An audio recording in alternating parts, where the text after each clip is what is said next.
Is life fair? Well, I think most of us would agree it's clearly not fair.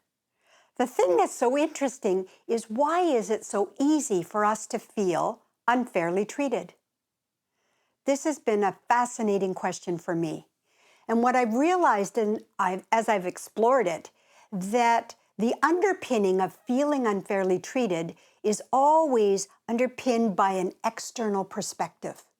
I'm thinking someone didn't treat me well, this situation wasn't fair to me. It's always got the external focus.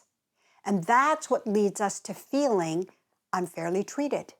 And then one way to think about that is really we take on a victim perspective. And if you truly believe everything in life is that way for you, then you will feel like a victim.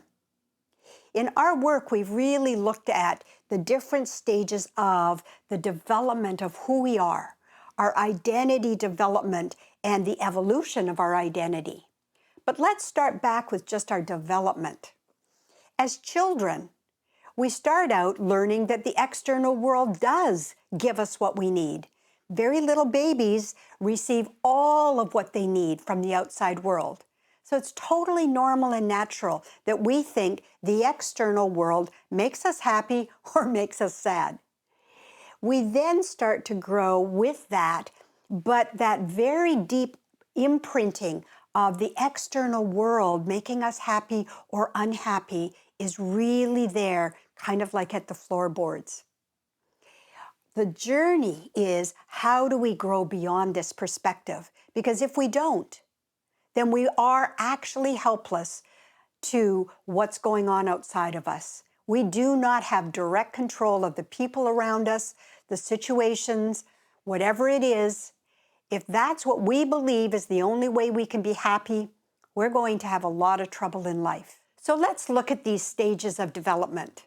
And there are stages that we go through without actually having to do much of anything. Like we become a teenager just by turning 13, or maybe even a little earlier, and we become a legal adult. But there's also stages where we take on more responsibility and we take on a job, maybe we build a relationship, perhaps we become a parent. And those are all opportunities for growth and development. They nudge us, if you like, in a certain direction, but they don't automatically change that external perspective that I was talking about. That external perspective can come right along with us, still thinking other people make us happy or sad or whatever. And so this growth and development is very interesting. In our work and the work I've done over 45 years with people, I've realized that there's actually a continuum of our development in terms of our actual identity. I call it the identity continuum of evolution, because I believe we are meant to evolve. And so the first phase of that identity continuum is the victim phase, where, in a sense, we're helpless as that baby, and all of our needs need to be met from externals. Well, then, if we graduate from that and we start to see, no, I have some influence on what's happening to me, I can control and meet some of my needs, then we step into a little more self-responsibility to the next stage that I call the justifier. Because I don't think people go right from feeling helpless to feeling totally responsible and making their life better.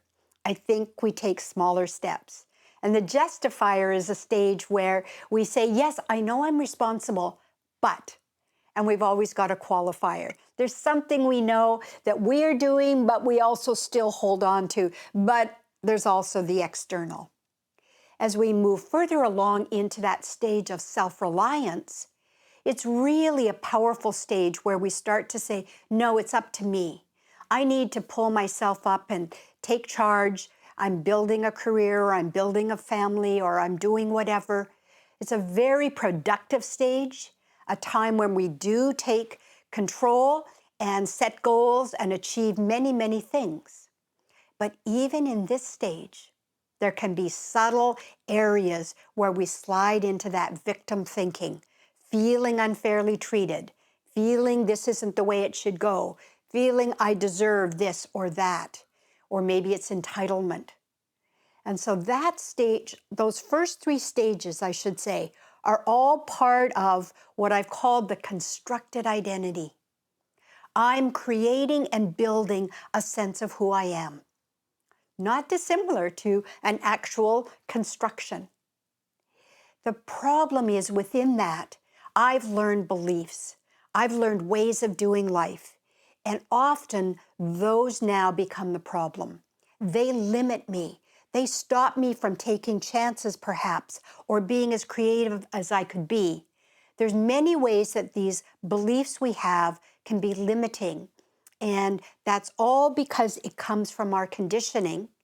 And that comes often primarily from our family, culture, and society. So that stage of development is very, very important. And when I was first working with people, I had no idea that there was anything beyond that stage of development. So now, if we loop back to this idea of feeling unfairly treated, these early stages all can have elements of that.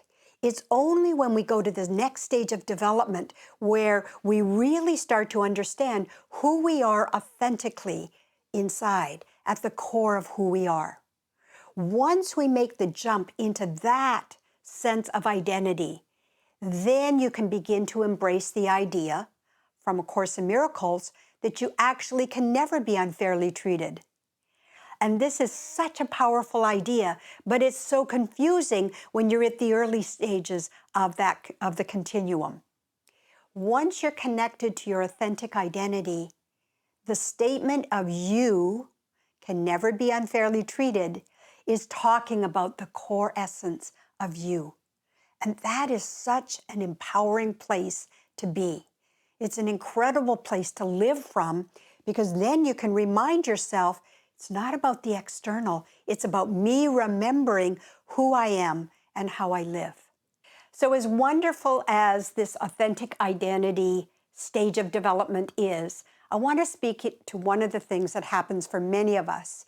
In our desire to be there, in our excitement, in our understanding of that's the place that I really want to live from, we often want to jump from an earlier stage right to that authentic self, that place of beingness and presence. And that's what many people call spiritual bypassing, because we haven't done the work, the clearing in our nervous system and the healing work we need in order to actually make that transition. All the things we've experienced earlier are registered and logged in our nervous system. And in my experience, that just doesn't go away. That is not going to allow us, unless we've done some healing work around it and truly updated our nervous system so we're not in hypervigilance, we're not on guard, we don't have boundary issues, and so on that we're constantly watching out for. Unless we've done that work, we're not going to be able to really ground in the authentic self of who you truly are. And that's why my work has been so exciting, and I feel so strongly, because people are designed to evolve. We're meant to.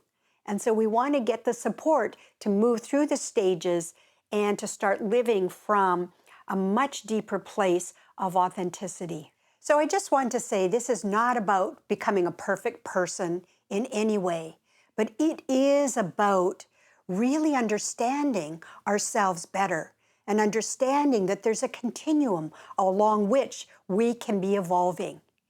And you know, that to me has been such an exciting journey, that I could move beyond self-reliance and just pulling myself up by my bootstraps and actually move into the stage of connected with my authentic self and the flow of life. Because doing life from that place and that way of being is very exciting. And recently I read a piece around a colleague who is in the last stages of his life with pancreatic cancer. And somebody said something about, isn't it too bad you don't have more time?